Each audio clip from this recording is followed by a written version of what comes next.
কয়েকটা দিন কেটে গেছে। সেদিনের পর আর্সেনাল আর কোনো যোগাযোগ করেনি।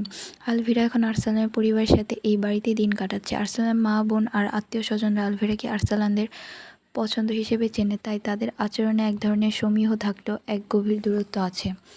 আর্সেনাল নেই, কিন্তু এই বিশাল বাড়িতে তার অস্তিত্ব প্রতিটি কোণায় মিশে আছে। আলভিরা ভেবেছিল এই বন্দি জীবন তার জন্য নরক হবে, কিন্তু দিন যত গড়াচ্ছে আলভিরা এক অদ্ভুত সত্য উপলব্ধি করেছে। আর্সেনালের মা একজন অত্যন্ত শক্ত মনের মানুষ। তার গাম্ভীর্য আর আভিজাত্য পুরো বাড়িতে এক ধরনের শৃঙ্খলা বজায় রাখে। প্রথম প্রথম আলভিরা তাকে ভয় পেত, কিন্তু এখন সে বুঝতে পারে এই কঠোরতার আড়ালে এক বিশাল হৃদয়ের মা লুকিয়ে আছেন।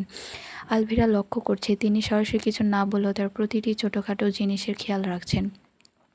সকালে আলভিরা যদি দেরিতে ঘুম থেকে ওঠে, আর্সেনালের মা লোকদের বারণ করে দেন যেন তাকে ডাকা না হয়।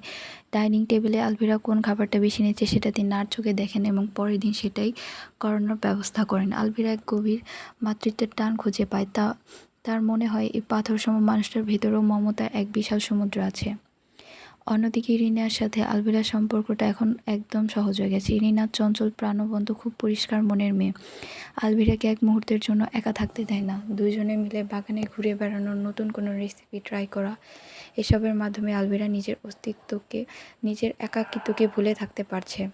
বাড়ির পরিবেশটা এখন আর আগের মতো ভারী মনে হয় না। আলভিরা এখন হাসছে, গল্প করছে, এমনকি রান্নার সাহায্যও করছে, কিন্তু সব হাসি খুশির আড়ালে একটা গভীর শূন্যতা তাকে তাড়া করে ফেলে। রাত এখন গভীর, পুরো বাড়ি নিস্তব্ধতায় মোড়ানো। আলভিরা ঘরে গভীর ঘুমে আচ্ছন্ন। জানালার পর্দা দিয়ে চাঁদের এক ফালি আলো এসে পড়েছে বিছানায়। আলভিরার পরনে আজ একটা ঢিলেঢালা শার্ট গেঞ্জি। ঘুমের ঘরে অবিন্যস্ত হয়ে শুয়ে আছে। ফর্সা পাগুলো চাঁদের আলোয় চকচক করছে। মুখটা খুব শান্ত, চুলে কোনো বাঁধন নেই, বালিশময় ছড়িয়ে আছে রেশমি চুলের রাশি। তাকে দেখতে এখন কোনো নিষ্পাপ পরীর মতো লাগছে। ঠিক সেই মুহূর্তে ঘরের দরজাটা খুব নিঃশব্দভাবে খুলে যায়। অন্ধকারে এক দীর্ঘকায় ছায়া ঘরের ভেতরে প্রবেশ করে। আর্সেনাল ফিরে এসেছে। চোখ দুটো লাল হয়ে আছে, হয়তো ক্লান্তি, নয়তো আলভিরাকে দেখার এক অদৃশ্য অদম্য তৃষ্ণা থেকে। ধীর পায়ে বিছানার পাশে এসে দাঁড়ায়। কয়েকদিন পর আলভিরাকে এভাবে চোখের সামনে দেখে আর্সেনালের বুকের ভেতরটা মোচড় দিয়ে ওঠে। আর্সেনাল কোনো শব্দ করে না, খুব সাবধানে বিছানায় উঠে আসে। আলভিরার শান্ত মুখটা দেখে তার ভেতরের সমস্ত জেদ আর ঘৃণা যেন এক নিমেষে জল হয়ে যায়। আর্সেনাল আলভিরার খুব কাছে গিয়ে বসে। সামান্য নড়ে চড়ে ওঠে, কিন্তু চোখ মেলায় না। আর্সেনাল আর নিজেকে সামলাতে না পেরে আলভিরার পরনে গেঞ্জিটা গলার কাছ থেকে সামান্য নিচে নামিয়ে দেয়। উন্মুক্ত সাদা বক্ষের ওপর আর্সেনাল নিজের মুখ ডুবিয়ে দেয়। দীর্ঘদিনে সে অতৃপ্তি আর আকুলতা যেন একটি মুহূর্তের জন্য অপেক্ষা করছিল। আলভিরার শরীরে ফুলের সুবাস ফুসফুসে আর্সেনাল ভরে নিতে থাকে, যেন এক উন্মাদ যে তার প্রিয়তমার গায়ের গন্ধ, নিজের হারানো সত্তাকে ফিরে পেতে চাইছে। আলভিরার উষ্ণ চামড়ার স্পর্শ আলভিরার শরীর কেঁপে ওঠে। ঠোঁট আর নাক আলভিরার বুকের নরম ভাঁজে বিচরণ করছে। আলভিরাকে এক অতল গহ্বরে তুলিয়ে নিয়ে গেছে। শরীর এখন সম্পূর্ণ শিথিল, কোনো প্রতিরোধ নেই, কোনো ঘৃণা নেই। সে যেন স্রেফ এক মানবী মূর্তি। আর্সেনালের জন্য এই দৃশ্যটা অসহ্য রকমের মোহময়। আলভিরার ছোট গেঞ্জির নিচে নিজের হাতটা ঢুকিয়ে দেয়। তপ্ত হাতের তালু আলভিরার কোমরের মসৃণ চামড়ায় স্পর্শ করে। আর্সেনালের শরীর প্রতিটি পেশি টান টান হয়ে ওঠে।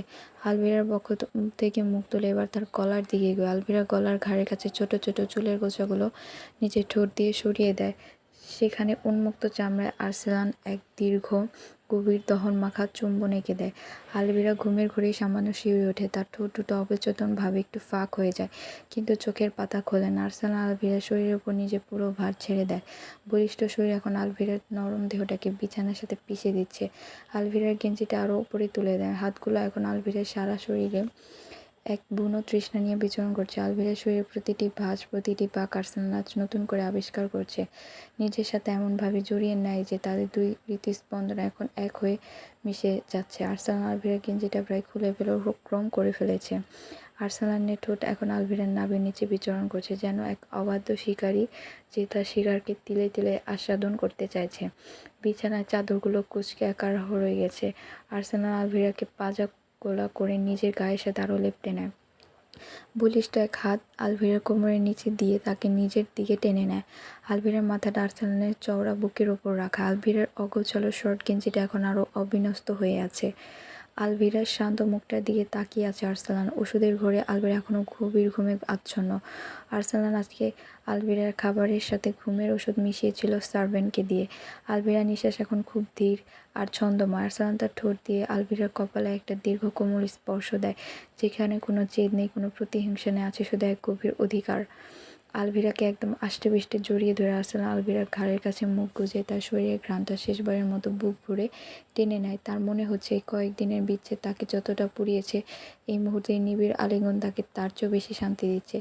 বাইরে তখন ভোরের হালকা নীল আলো ফুটতে শুরু করেছে। পাখির কিচিরমিচির শোনা যাচ্ছে দূরে কোথাও।